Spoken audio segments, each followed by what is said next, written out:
Hi, Warriors. Good whip around Wednesday. I've been noticing more reversals on Wednesdays than turnaround Tuesday lately. Have you guys noticed that too? Hi, AJ, Ingmar, James, Ryan. I'm going to get to Ryan right away. He's got to jump a train. I'm kind of thinking he's, besides trading, that he works for, I don't know, some type of intelligence agency in the UK. Just British Railways, mate. Yeah. Just British Railways. Yeah. Unintelligence agency.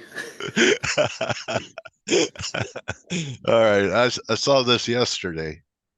First of all, a great call by Ryan yesterday on the Euro short. Thanks, really mate. Nice. Targets. Well, I was actually just talking about this in the chat room. It looks like we're seeing a lot of end of month stuff going through euro pairs crosses at the moment. It seems every euro pair is on its downers, which sort of makes this counter trend to what we're seeing elsewhere. We were seeing, Kiwi holding up, Aussie dollar holding up, cable holding up. Yeah. So if this gets down to 111, that's the level. If it gets down there, I'm going to be taking more profit, but I might think about a separate long or reverse into a long, just if that end of month dissipates and we go back to dollar selling again. So yeah, 111 will be the ideal place for me to take off a good chunk. Okay. The only other thing is I'm trying WTI pulled back a little bit more than 61.8. I'm long with the stop a buck under the lows. So I don't want to give it much more. If it could turn here, there's something, it'll look pretty good. But it's given up all of its, Libya gains and just taking a shot that this is a retracement. Really getting to the metals. So, I mean, you just can't find a bear anywhere. And, you think about how the dollar has come off, how yields have come off, and really gold hasn't done that much in, a month or better. I mean, we were at 2,500 back here. So anyway, we'll see. I think part of it, and I want your opinion, Ryan, but before you go, is it seems to me that the US dollar yen is carving out a higher low from here. Yeah. And that we make a run at least to 150. I mean, everyone's going to want to sell it at 52 if we had that kind of rally. Maybe it doesn't get there. But that could explain lower metals for a while. Maybe even, I don't know, yields do the same thing. You have something like this from here. Anyway. Yeah, it looks more finely balanced, doesn't it? The dollar yen. Yeah. We're still, you can still get a 50, 80 pip swing in it on the blink of an eye. So you got to be wary of the volatility still. Yeah. But yeah, the fact it hasn't got down to those 142 lows, despite everything going on since then, suggests that it's in better balance now. So, if we do break below these recent lows, you got to be thinking about that 142. But back above 148, which is really the key level close by. Then maybe you're going to get that 150. But I agree with what you say, 100%. The world's going to be lining up ahead of that 152. Yeah. Forex trader, you're too optimistic about Canada. That's all I'll say. And you're late to the party. Anyway, let's see. I think that's about it. I'll bring Kay in. So Hi. How are you, buddy? Yeah, very good. Thank you, Dale. Hope you too. Yeah. So dollar bounce, is that what you're kind of considering it? Yeah, month end. I think this is your trade. We're trading value date month end, so there's a bit of a risk to see a bit of a bounce and some levels holding, just some levels holding as well. Yeah, Ryan mentioned the 112. this, we all mentioned this 68 figure a quarter in the Aussie dollar. Cable just didn't reach the 132 3/4 figure, but I think today, the next 3 hours or so, we may see a bit more if they show up, those US corporates, dollar buyers, and then I trust there's a few counter traders going to pop up if that would be the case. Yeah, the metals as well. You see silver rejected above $30 again. Gold failed to make a new high, so gotta be a bit careful there. We could see pretty similar kind of price action, although I think gold is also like a geopolitical instrument, right? And similar to oil, seeing some violent moves higher, but then failing at levels. So I'm just cautious, just cautious. Okay. But if I see a deep enough retracement today on gold, I may get back in, you know. Okay. Yeah, look at really what happened since 2023 in oil. Could we see 2440? It's possible if they manage to force a few of the last longs out, and we may not even need to break through 2470, but I think a move back below 2480 may see a bit of an acceleration if we get it. Yeah, I think we may see it. It is very possible that we see it down there, and then I'm going to get pretty tempted again. Okay, nice euro pound short from a few days ago. You're still looking for 84 or lower? I reduced, but I'm keeping some running, and depending on what happens today, because I again, and we've been talking about the pound very in length on the several flow shows. Obviously, it's still a currency that is enjoying things like quite a lot of things. There's still a lot going for the pound, and I actually think we could go and see those prior lows in euro sterling, which are somewhere in the high 82s. Ryan showed that as well this morning on the flow show. It is possible, you know, we go down there, and unless something happens in the in which will probably be sterling related if it has to turn, right, rather than any other currency. But I think it's still looking pretty good, you know. Still looking. Yeah, it looks like it wants a flush, man. Got some kind Well, of this like some type of a barrel over Niagara Falls move. yeah, we You had know, this. We were trading somewhere in the 84s, and then we had this massive risk-off move because sterling is also a risk currency. We had this massive risk-off move, sending all the euro crosses, all the euro risk pairs higher, and then the yen and the Swiss higher, obviously. But sterling wasn't an exception either. But then we saw, and if you look at euro sterling in particular, the UK data are better than the EU data, whether it be growth, PMIs, they're better. They're just better, and that's why I'm thinking this is just a natural coming back after that panic move, and it can go lower, you know. okay. All right. So Blake, we know the whole market is going to be made on NVIDIA later today, right? Yeah, there isn't a whole lot of data today. I mean, today's like a slow day, but I mean, I say slow as far as data goes, but obviously we're actually seeing a lot of movement in the market. I gotta say, ask you one thing, Blake? If we didn't have, I just to check my own because it's my own bias, is that if I didn't know this was NASDAQ, all right, and I was just looking at the chart, I would go, wow, that's a nice failing rally, isn't it?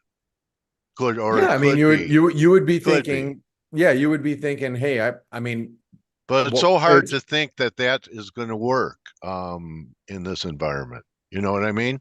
It's in a this real market, conflict. and then you're betting directly against NVIDIA. I mean, which yeah, you know, there's a lot of people. They say this every quarter. I think the CEO is betting against NVIDIA. He's been dumping a lot of shares. I read. Why wouldn't you? right? well, okay. I mean, if I was him, Well, if I'd you just thought it was continue going to signing go more higher. boobs. Yeah. Anyway, that's Yeah. what I read, and I call that insider selling. Yeah. Well, yes.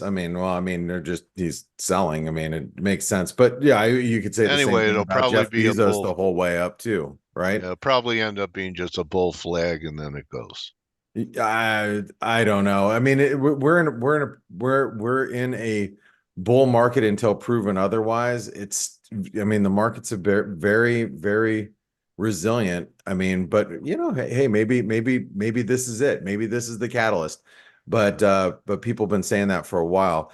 I want to first of all just talk a little bit about what we're seeing here with this month end, and maybe K-Man, since you traded on bank desk for so many years, you can explain a little bit to the traders at home what month end is and corporate month end is, and the difference between the two, and value date. This is always a good time for people to get a little bit of a lesson. Okay, first of all, times have changed. There's a lot more dynamic hedging now than there were in the old days, where we used to see very violent moves on last days of the month fixings. We still see those moves, but they are actually a bit less. I mean, I recall moves of 150, 200 points in dollar Canada on a 1 hour fixing into a Friday or so. Those things are not really happening today anymore, because a lot of the asset managers or FX neutral funds, they hedge on a day-to-day or week-to-week basis. But still, what's happening actually? So there's two things happening. The global end of month trades are done mostly by modeling, and so those FX neutral funds, imagine that your how should I say, the S&P rises like 5%, and the Euro stocks or the DAX only rises by 1% over a month. That means that FX neutral funds are going to have a lot more dollars in their books, because their S&P is over performing, right, on equal basis investments, and therefore they are going. If you want to be FX neutral, you are going to have to bring that dollar level back to the original, because that's what it means, FX neutral. So they are going to have to sell dollars basically, and so you can actually, each of us can actually model end of months if they want to. So those are the basic ideas of what may happen, and then you can compare all markets like yen and the Nikkei topics and all bourses versus the American bourses, and then you have part of what's happening in bonds as well, where the asset managers have to do stuff, but that's actually a lesser percentage than what the equity markets normally produce as potential hedge needs. And then you have where we are today,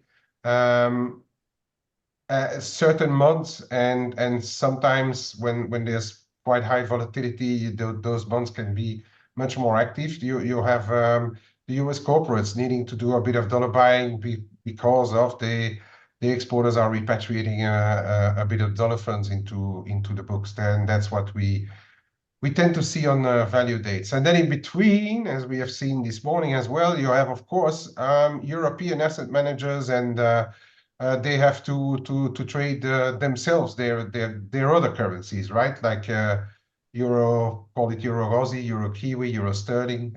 So there's a whole host of intervenants in the market who have to do month-end stuff. Yeah, usually August is not that big a month. Usually the bigger months are the quarter ends, the semi-fiscal year end, and year ends. But yeah, I think looking at the volatility we have seen over the past weeks and months, there may be a bit of stuff to do this month. So that's the basis of it all. So that's a really good summation of the messiness that we can really see here over the next couple of days. And in the words of my buddy Joe in the chat room, I'm going to read this to you guys because this will make you laugh. He said, NVIDIA month end GDP Labor Day holiday volumes thinner than Kate Moss on heroin, showing my age. And that was actually the funniest comment I've read in our chat room all morning. So that was that was a good one. The liquidity is getting really thin and really poor in the market. I was actually talking to the guy I work out with yesterday, and I was just like, this week to me from a liquidity standpoint is almost as bad, not quite as bad, but almost as bad is the Christmas between Christmas and New Year liquidity. Yeah. That's probably the worst of the year, is where you get the really big end of year moves. But this week is not great, and so everything gets a little exaggerated. This morning, when I got up, I'm like, oh my God, look at all the Euro crosses. And I just covered my Euro Swiss last night when we were here. And, I took it off. It was good, except it could have been a lot better. I mean, and I didn't expect the Euro crosses just to get demolished. I mean, you look at like Euro Mex, right off of the highs right here. Euro Swiss, we're at channel support now. Euro CAD at the 38% retracement. Euro New Zealand, Euro Aussie at wedge support, Euro Sterling, 88% retracement, and just getting very oversold here. Germany's in recession. I mean, I guess you can blame it on the euro. I mean, K-Man, you've been saying this for like pretty much for the last like couple of weeks. You just don't like the euro. No, well, no, and what I also said is like that early August was really a panic move, and then you see like a few currencies really doing much better, and the euro is one of them. The euro antipodians, euro sterling, euro versus a lot of currencies, barring yen and Swiss, of course, because those are the others, and they are living a bit their own life as well. And Swiss also tends to strengthen when it's risk off. But if you look at all those moves that we had at the early part of August, it was all like a panic move, right?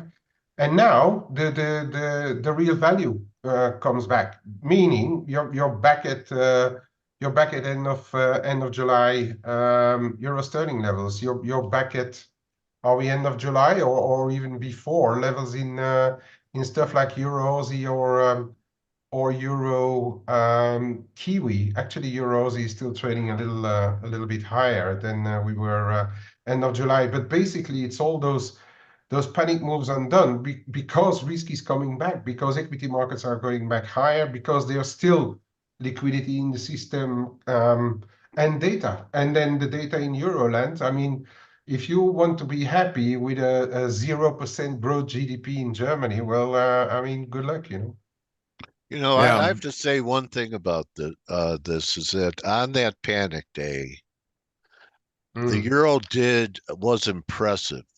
The only things that were up that day was the euro, gold, and bonds. And I think if you would have asked people on a flash crash day if the euro would be 65, 70 higher and hold it all day, they'd say no. Well, yeah, it acted risk off. I know it's crazy, but it acted like look at what happened unless it's an aberration. I say on days like that, that's when things are really tested. Yeah, right. The only thing we can't classify in the same basket as a crisis trade is that we had negative US numbers and also, what was it, Powell also giving the nod to rate cuts. So that changed the dynamic a bit for the euro versus dollar, right? But if you look at the euro crosses, they actually had that one big spike and then started to come back down. Okay. Yeah. Yeah. But I yeah, would you're absolutely right. I mean, that day, you know, I still, you know, certain days you remember. It's kind of absolutely. like it leaves an impression. Oh yeah, absolutely, Dale. But you're absolutely right in pointing that out. Well, let's Well, I let's wanted to talk. point it out because I'll forget it. And now you can remind me. Yeah, go go back to the recording of the 28th of August Yeah, 2024 if you forgot yeah, something, Dale. yeah, bro. Well, let's talk about a little bit of the rest of the market, because I know the euro crosses have been getting crushed, but you know, you look at sterling. I mean, yeah, sterling's come off, but we're still in breakout territory. I mean, we almost hit the 161% extension overnight, so you expect some selling to come in, but we're still above 131.50. The Aussie, we had stronger Aussie CPI, and the Aussie still, it couldn't hold above 68 cents. You can see just how weak it is. On the crosses, the Aussie Kiwi looks like garbage. The Kiwi is still holding up. I mean, even this morning, well, I say this morning, well, in European morning hours, the dip was bought up pretty quickly. I mean, you can see how this, and I need to point out with the Kiwi, this is a long-term 38% retracement, like literally not that trend line. I was trying to grab this fib level here. This is a long-term 38% retracement that we're sitting on. And you know, it's like right there, but still in breakout territory, and you know, holding it despite all of this you know, end of month shenanigans that we're seeing. It's something that's worth noting. The dollar Swiss, we hit a new trend low yesterday, you know, brief one, but we hit a new trend low. Dollar CAD still looks like, you know, it's very oversold here, but still looks like hell. And you know, US dollar Norwegian krona is still in breakdown territory, even though it's bouncing today. Even like the dollar mex, you know, it's finally starting to stall a little bit. After this one has been bucking the trend the last couple of days. I actually played this on the short side and got stopped out yesterday. So I, you know, just trying to play it, and it's kind of doing its own thing. I think a lot of that has to do, and matter of fact, K-Man, maybe get your feedback here. I think a lot of it has to do with the new government that's being implemented in Mexico right now. Yeah, the rulings on the judges, that they plan to get the judges voted in by public votes, and I mean, yeah, investors are a bit worried that that may not end well, and see a lot of anti-investor regulations on the one, and then probably going to support even more Pemex, and which is just pissing money every quarter. I think it's like $13 billion it lost on the past quarter. Yeah, so Pemex ex-CEO, he's going to be their finance minister. Did I get that correct? Is he going to be the finance minister? I need He's to holding check a it, but I know really it's big cabinet position. Yeah. Oh yeah, definitely. He will Which have. is like, wait a second, the guy can't run a company. How's he going to run a Well, country? I mean, look at Norway, yeah. Yeah, Look at yeah. Norway. I mean, they are the biggest investment fund, even bigger than the S&P in the world, really, right? So yeah, in some countries, those things, those limits are a bit blurry. They are. Well, hey, let's real quick, guys. Let's just, since Ryan had to split, he took off to go to London. Let's take a look at the S&P really fast. This is, so Dale, this is the 88% retracement. So you were like, well, you know, is this a failing rally? I think so, but I you know, like same with, you know, Nvidia, but here we're trying to carve out a top. But do you have a stomach? Let me ask that way. Do you have the stomach to actually short the S&P here? Or what do you think with this? To me, it looks like it's just consolidating gains, ready. It could very easily just pop into new highs. What do you think? Yeah, I think new highs should be a layup from here. Oh, okay. Now here's the question. And this is what I laid out for. We talk about this during the morning edge, which comes up in about 45 minutes or so, 50 minutes for ForexAnalytix subscribers. And yesterday I was like, well, We could pull back to 5,500 first, so. I actually think that if we rally following NVIDIA, what's going to happen is you're going to see volume not increase. So you're going to see a rally here in a new highs. Yeah. We're going to probably see the 127% extension, but it's going to be on low volume, which that'll be a failing rally if that happens. Because let's imagine I'm trying to put this together going into next month. September is seasonally one of the worst months for equities. And this is an election year. So just the uncertainty of, the Harris-Trump election and what could follow following the election, and, the instability, because whoever wins isn't going to concede immediately, my opinion. So you got that. You got NVIDIA earnings, and NVIDIA is probably going to beat because it seems like they always beat. So if that is the catalyst that drives the S&P higher going into the first week or two of September, I think you have to sell into these highs, especially if volume's going to be down. So not what only are your volume, thoughts? that indicator above may not take out 70. Okay. The indicator, the you mean last the RSI RSI? high. Yeah, the RSI high. Oh yeah, When we made highs last time, it confirmed. it'll be divergent. Yeah, It'll be okay. We didn't divergent. have divergence up there in July. There was no divergence. Yeah, right here.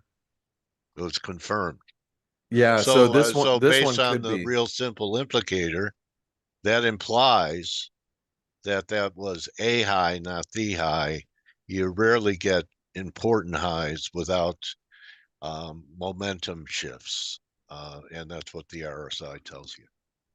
So we'll see if we can get one on a new high, which, like I said, it put it all together, and it does suggest if we hit new highs, I'd probably sell into that strength. So anyway, just some food for thought as we have to battle. Where's your fib number you were talking about?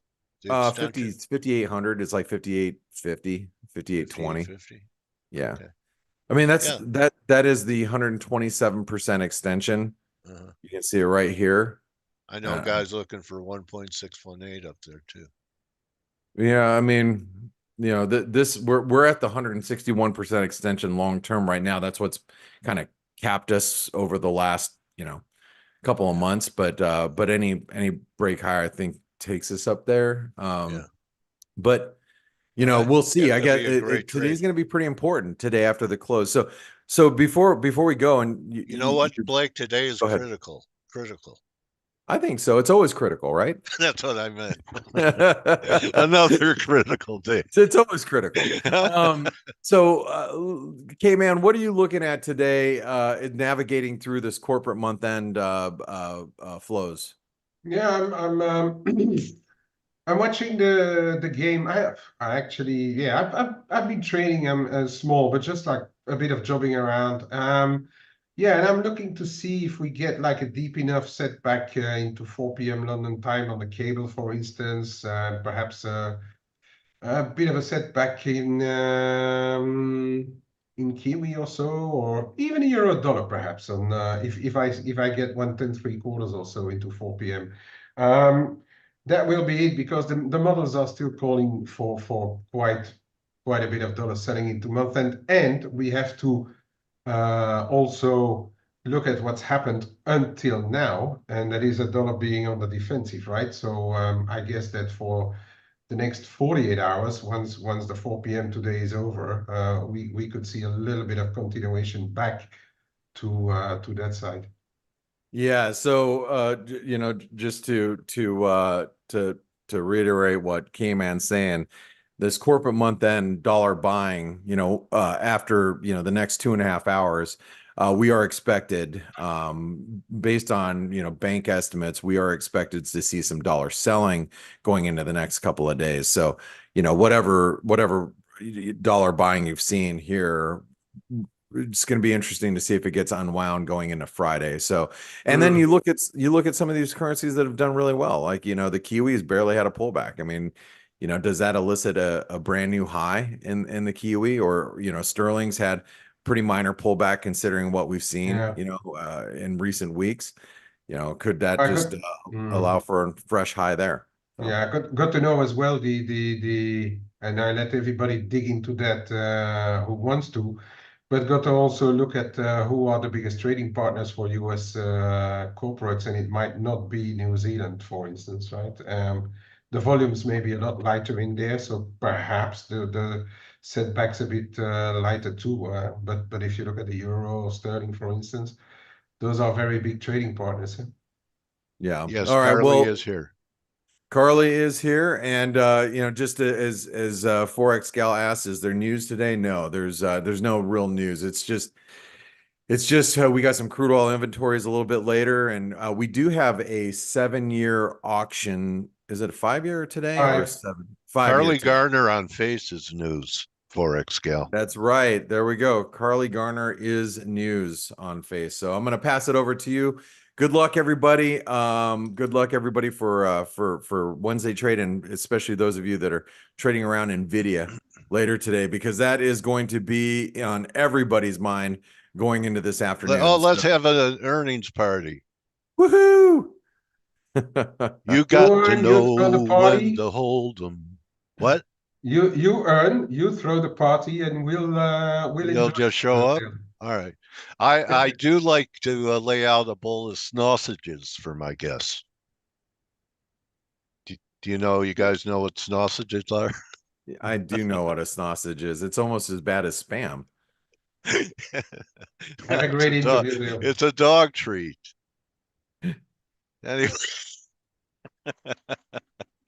Anyway, forgive That's me, almost like everybody. kibbles and bits. Anyway, thanks, Kay. Thanks for today, and Blake, and Thanks, everyone Coach. else who wasn't the rest of the team, and Ryan for a guest appearance. I tell you, man, when he left the building, I felt it. All right. Carly, welcome back to Face. Great to have you here. Thank you, To Dale. me, it's a major news event to be able to talk to you and see your technical work, because it's excellent. Well, thank you. So, I appreciate that. Let yeah. me share my screen here. Is that okay? Sure. Okay. So quite a period of time we're living in here. Oh man, you're telling me Huh? these are some wild, wild times. Yeah. Yeah, Wildest I've ever seen in my same, lifetime. same. So what are we looking at? The Okay. Widowmaker? Yeah, this is natural gas. I just happen to have this up, so we can talk about All any right. market you want. But um, this is a daily chart of natural gas, and the Yeah. reason I bring it up is everyone's kind of given up on gas. We're trading under $2. It just all the rallies are being sold into, which is pretty normal for natural gas. Natural gas speculators, like the large speculators, the guys with big money and big accounts, are aggressive sellers. They're almost always net short. In fact, they are always net short. Even even into Wow. the giant rallies, they just keep selling into it because natural gas goes down more than it goes up, and Okay. it just is what it is. But with all Well, of that it said, was easy to sell VIX calls, except when it went to 60. that's exactly right. It's Right. well, a couple years ago, anyone short natural gas paid the price. So it does every once in a while wake them up. But I think the natural gas market's probably short-term bottoming. This is the daily chart, so you can see what I'm looking at. We're sitting right on a pivot line. Seasonality turns right around now. The dollar is selling off, which is in theory a little bit helpful, not dramatically, but a little bit. Chart looks good. I mean, if you're interested, how we're playing it, this is not Yeah. advice. This is just to give you an idea of some of the ways to do this. We're going all the way out into April. A And the risk reason reversal? risk reversal. We're selling a put. You can see the April chart's a little bit different, but April seasonality is the same. If the front months go up, April's going to follow. The April reason we're looks going, better than spot. it does. And the reason we go to April is that's past the shoulder season. So it's past basically the winter season. So even if there's really mild weather, this trade should be okay. It may not make money, but it probably won't lose money. April's going to be pretty resilient, or it should be on most years. So anyway, we're selling a deep out of the money put. Markets 280, so we're selling 60 cents out. And again, not advice. I'm just letting you know this is kind of an idea. If you want to put a foot in the door without a whole lot of risk, technically you have unlimited risk on this option underneath 220, but margin's only 750. That's kind of tells you the exchange doesn't think it's too big of a problem. Now it can be if we're just dead wrong, that can become a problem and you have unlimited risk down there. But basically we're not really doing it because we think you really don't have unlimited risk when you sell a put, because the worst it could go to is 0. You have unlimited risk when you sell a call, because it could go to infinity. You're absolutely right. Now, regulators tell us we can't say that though, because crude went negative, and they say, see, crude went negative. Oh, yeah. So I just look, I'm not trying to make the regulators mad. So it's for me, it's unlimited risk. I forgot about those guys. Yeah. And so it is what it is. I know. So we're selling this put for about $1,100-$1,200. We can buy this call for about the same amount. So it's a free trade. We don't think nat gas is going to $4, but the thing is, volatility in this market is very, very low. And if volatility picks up, which it most likely will, and it almost always does this time of year going into the winter, this call has the potential to pick up a heck of a lot more value than this put will even lose. So it's just a highly leveraged trade with relatively low risk, unless we're just dead wrong and natural gas is going to $1, which I don't think is going to happen, but it could. So nice. Very nice.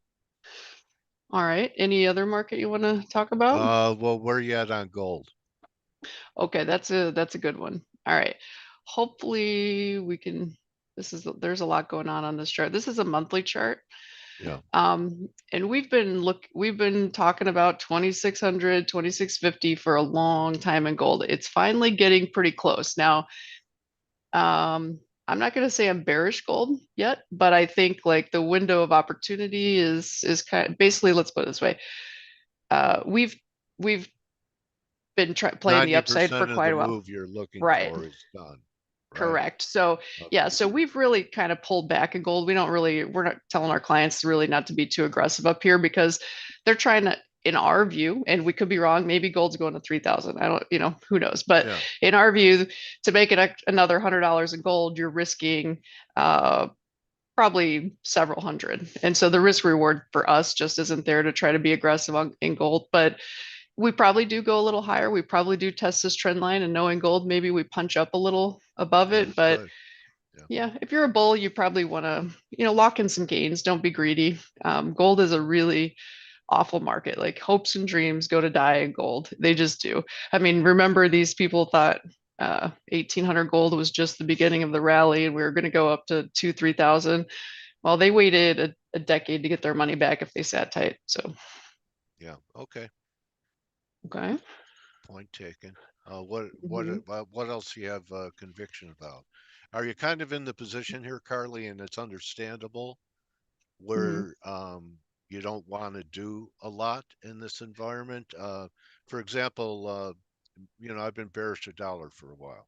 I put out my stuff, and we had a nice breakdown. Does it look like we're bouncing today? We could get a decent bounce here in the dollar? We could. I mean, this is our monthly dollar chart that we've kind of been watching. We're on support. It's held this is the third or fourth time down here. It's been bouncing each and every time. So maybe that was it, but I don't think so. I think we're turning the corner. Like, the markets are really trying to normalize. I mean, they're trying. That's all I can say.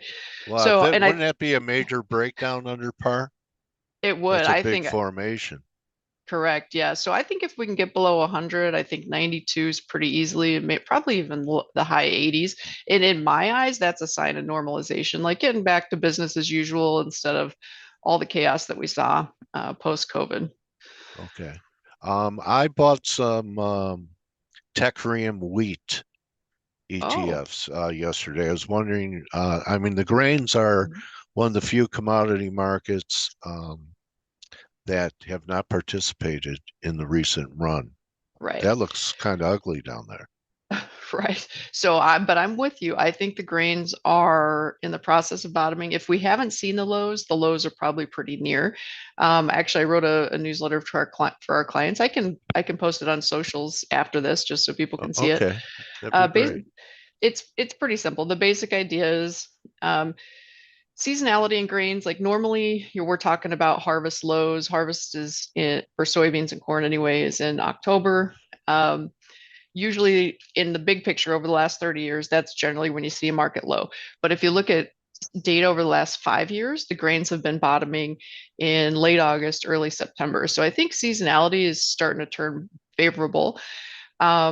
We just looked at the dollar's collapsing. Eventually that's going to help grains out. So I'm talking about not only just wheat, but corn and soybeans also. I'll show you those charts in a minute. This is a monthly wheat, by the way. Did you know that the move that the Ukrainians made into Russia, that Kurt's region is their breadbasket? Right. Yeah, that's okay. So see this really big spike here. That's when Russia invaded Ukraine. Right. And there's a lot to that story. So it's the world's breadbasket. So the fundamental story was just overwhelmingly bullish. But the problem was, I don't think, in my opinion, we really had no business ever getting to $13, $14 wheat, maybe 10, maybe 11. Yeah. But what happened was that well, I'm not trying to talk bad about anyone's products or anything, but wheat ETFs basically started coming up on the heat maps of everybody that has like Webull or whatever stock trading app they're using. So all of this money started flowing into the wheat ETF. Well, the wheat ETF and other commodity ETFs, most of them, pool investor money and then go and buy futures contracts. Well, guess what? The futures market, like especially wheat, it just cannot absorb that amount of mass influx of cash all at the same time. And so what you saw here, and it was honestly a personal nightmare for me, there were probably 6 or 7 limit up days because according to the ETF's parameters, they had to buy, they had to put this money to work. They had to buy so many contracts, but there weren't enough people on the other side to take those. And every day the market was just going locked limits. So only a handful of contracts were actually getting to trade. And that's what took us basically from 9 all the way up to 14. It was probably a week and a half. I'll tell you just commodities, limit moves. Yeah, it's brutal. They used to happen a lot more often in the 70s, but they're very rare nowadays. Well, I want to ask you, you're an options trader. Did you have people long the VIX calls and they didn't get paid even though VIX went to 60? Well, so we are a futures and options brokerage. It's kind of tricky with the VIX.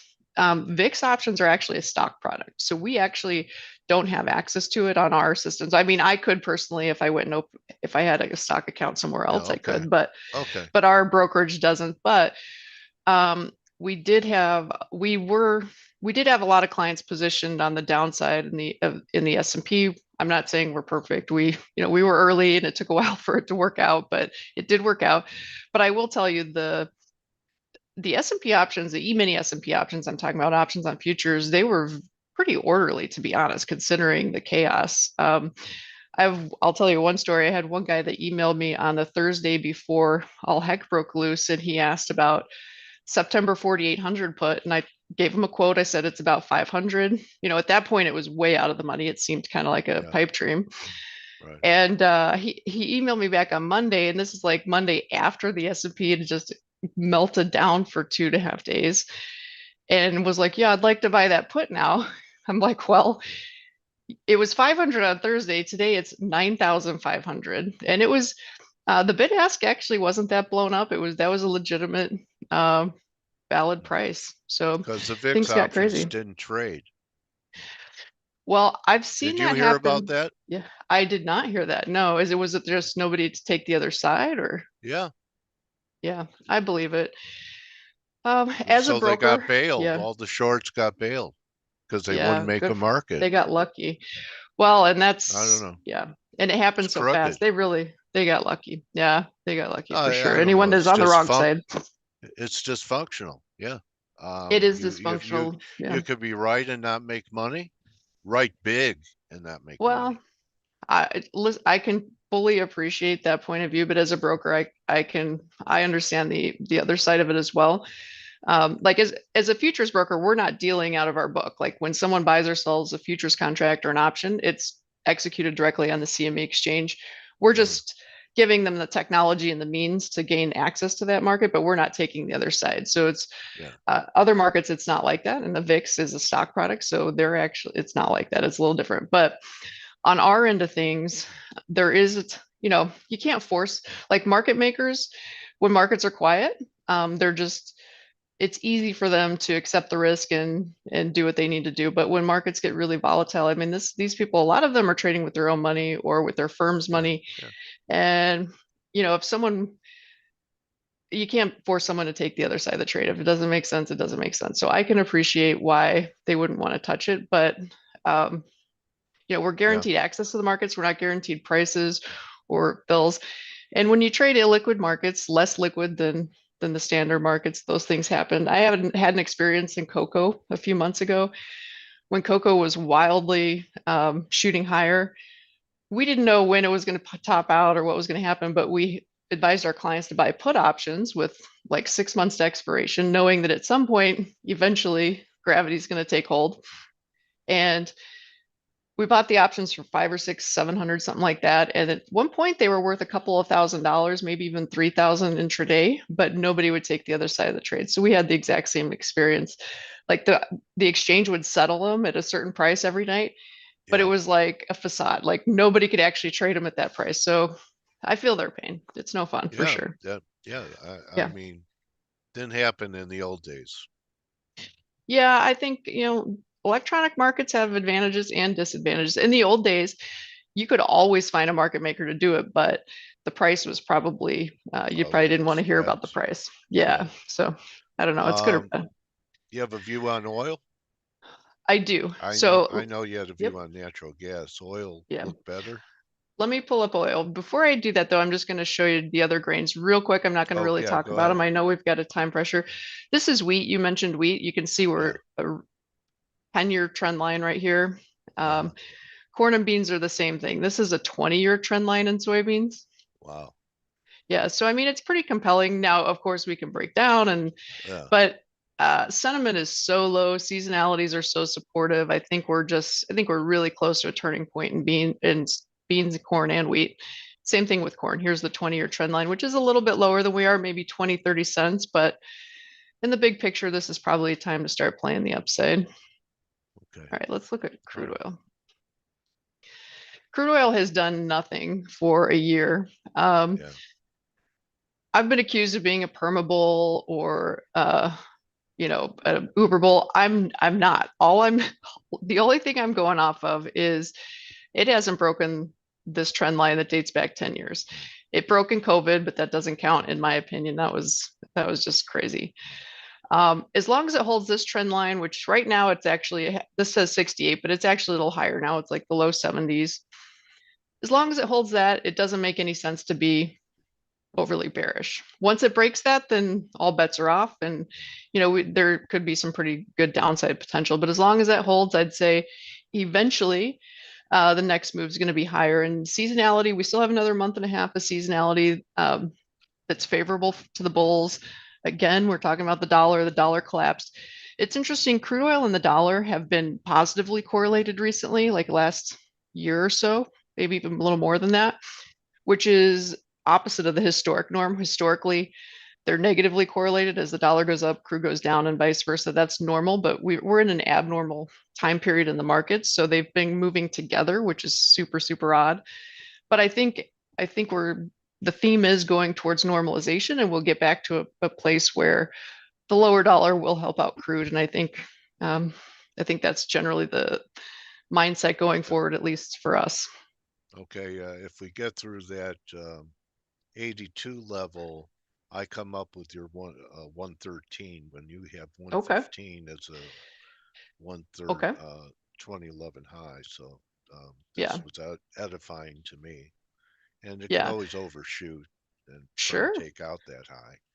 I It noticed could. the RSI did confirm in 22. Hmm. Anyway, The all it would take is, you know, Yeah. Strait of Well, Hormuz. And isn't the right. market very short? And I know you say sentiment is Hmm. bearish, but is it Yeah. being expressed in the COT as well? So that's a good question. I actually was just going to mention that. So crude oil is the kind of market that speculators are perpetually long. So it's the opposite of natural Okay. gas.